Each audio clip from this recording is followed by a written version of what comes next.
২৫ December ১৯৯৮। শীতের এক গভীর রাত।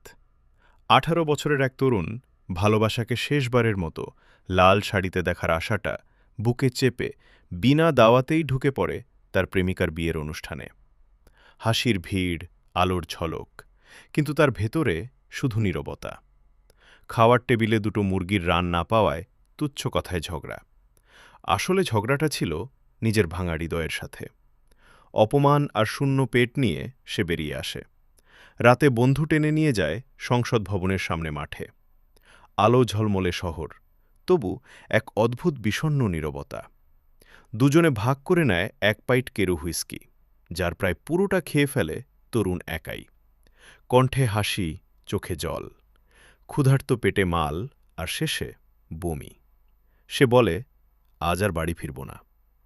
মহাখালীতে ঘুরে ঘুরে আবাসিক হোটেল, কোথাও রুম নেই। শহর ঘুমিয়ে পড়ে, কিন্তু তার চোখে ঘুম আসে না। শেষমেশ বাসে চড়ে সোহরাওয়ার্দী হাসপাতাল। করিডোরের এক বেঞ্চে বসে বসে কেটে যায় রাত। বাইরে শীত, ভেতরে শূন্যতা। ভোরে সূর্য ওঠে, আর সে বুঝে যায় বড়দিনের কিছু কিছু রাত মানুষকেও বড় করে দেয়।